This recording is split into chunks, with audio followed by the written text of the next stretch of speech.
आधी रात का रहस्य। रामलाल जी की अजीबोगरीब बीमारी। रामलाल उदास होकर पत्तलों के सामने बैठे थे।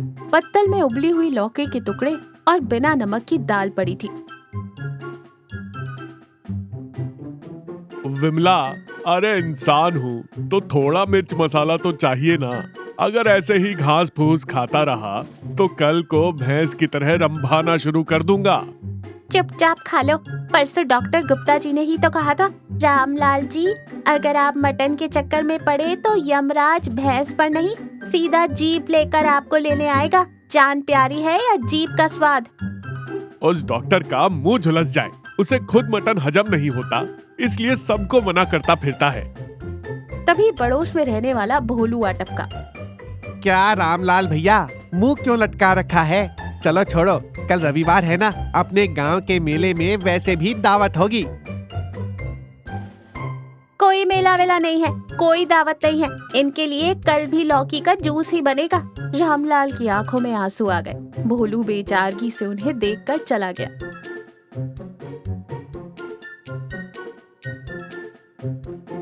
विमला सुबह सुबह उठी और रसोई में गई। अचानक उसकी चीख निकल गई। हाय राम, ये क्या हो गया यहाँ? रामलाल आंखें मलते हुए आए। क्या हुआ भाग्यवान, चोर घुस आए थे क्या? अरे चोर आते तो पैसे ले जाते, लेकिन फ्रिज में छिपकर रखा हुआ आधा किलो मटन और डिब्बे का पाव भर मैदा कोई क्यों ले जाएगा? ये किसी और का काम है। देखो, गैस चूल्हे पर तेल के छींटे हैं। किसी ने रातों रात छोटी पूरी और मटन करी बनाकर उड़ा दी। सच में? खुशबू तो बड़ी जानदार आ रही है विमला। बेचारे चोर को भूख लगी होगी शायद। कहीं रात में उठकर तुमने तो नहीं खा लिया? मेरी कसम विमला, मैं तो रात भर खर्राटे मार रहा था। तुमने ही तो मुझे खोनी मारकर जगाया था। विमला सोच में पड़ गई। बात तो सच है, रामलाल गहरी नींद में थे। तो फिर खाना किसने बनाया? बर्तन भी धोकर उल्टे रखे हुए थे। कोई चोर इतनी सलीके से चोरी थोड़ी करेगा। अगले दिन विमला जानबूझकर फिर से मटन ले आई।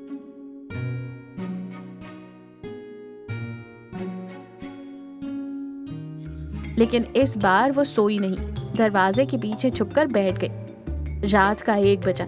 अचानक रामलाल बिस्तर से उठे। आंखें खुली थी लेकिन नजरें शून्य में थी। वह सीधा रसोई में गए। विमला के मुंह से आवाज नहीं निकली। रामलाल ने फटाफट आटा गूंधा, छोटी छोटी पूड़ियां बेली। दूसरी तरफ मटन में मसाले झोंके। उनके काम करने की रफ्तार देख ऐसा लग रहा था जैसे कोई मशीन चल रही हो। आम इंसान के बस की बात ही नहीं थी। आधे घंटे में गर्मा गर्म छोटी छोटी पूरियां और मटन करी तैयार।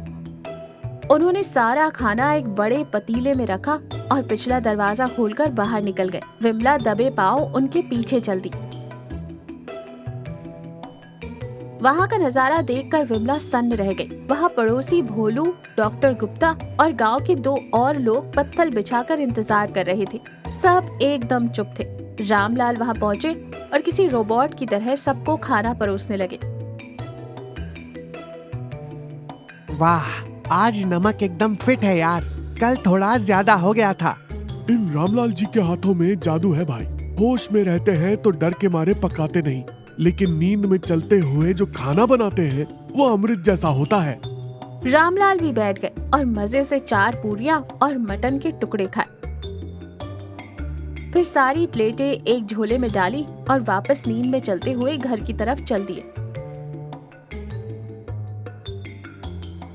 भोलू और बाकी लोग हाथ धोने जा रहे थे कि तभी विमला अंधेरे से शेरनी की तरह बाहर निकली। ओ हरामखोरो, ये क्या तमाशा लगा रखा है तुम लोगों ने? सबके तोते उड़ गए। डॉक्टर गुप्ता तो भागने ही वाले थे। अरे मेरा पति बीमार है, इसीलिए मैं परहेज करवा रही हूँ और तुम सब मिलकर उन्हें आधी रात का बावर्ची बना रहे हो। और डॉक्टर साहब, आप ही ने तो कहा था कि मटन जहर है। अरे भाभी जी, मारना मत। बात यह है कि रामलाल जी को मटन की इतनी तलब थी कि उन्हें नींद में चलने की बीमारी हो गई। वो नींद में ही उठकर पकाने लगे। पहले दिन खुशबू सूंघकर हम आ गए। उन्होंने हमें पहचाना नहीं, बस परोसने लगे। अगर हम उन्हें रोकते या जगाते तो उन्हें सदमा लग सकता था, इसलिए हमने खा लिया। हाँ भाभी, उन्होंने इतना प्यार से पकाया था, बर्बाद ना हो जाए इसलिए खाया। लालच में नहीं। विमला को गुस्से से ज्यादा तरस आया। उसे समझ आ गया कि उसके पति को मटन से इतना लगाव है कि ना मिलने पर वो नींद में भी पकाने लगे हैं। वो रामलाल के पीछे पीछे घर गई। रामलाल जाकर बिस्तर पर लेट गए। उनके चेहरे पर एक हल्की सी मुस्कान थी, शायद पेट भरने का सुकून था। अगली सुबह जब रामलाल उठे तो खाने की मेज पर लौकी की सब्जी नहीं बल्कि गर्मा गर्म छोटी छोटी पूरियां, लाल रसेदार मटन करी और साथ में प्याज के लच्छे रखे थे। रामलाल को अपनी आंखों पर यकीन नहीं हुआ। ये क्या है विमला? डॉक्टर डांटेगा नहीं? उस डॉक्टर का इलाज मैंने कर दिया। इंसान को खाने के लिए इतना नहीं तरसाना चाहिए कि वो बीमार पड़ जाए, पर रोज रोज नहीं मिलेगा। हफ्ते में सिर्फ एक बार तो जी भर कर खाओ, लेकिन बाकी दिन मेरी बात माननी पड़ेगी। रामलाल ने खुशी से एक पूरी को मटन में डुबाया और विमला को अपने हाथों से खिलाया। तेरे हाथ के खाने के आगे मेरी नींद वाली कुकिंग किस काम की विमला? उन्होंने कहा। असल में उन्हें रात की कोई बात याद ही नहीं थी। खिड़की से झांक रहे भोलू और डॉक्टर गुप्ता एक दूसरे को देखकर मुस्कुराए। चलो जान छूटी, आज से रामलाल भैया होश में ही पकाएंगे। लेकिन यार, रात वाले उस स्वाद की बात ही कुछ और थी। इस कहानी से ये सीख मिलती है कि अति हर चीज की बुरी होती है, चाहे वो लालच हो या पाबंदी। इंसान की इच्छाओं का सामना करना और संतुलन बनाकर जीने में ही असली सेहत और खुशी है।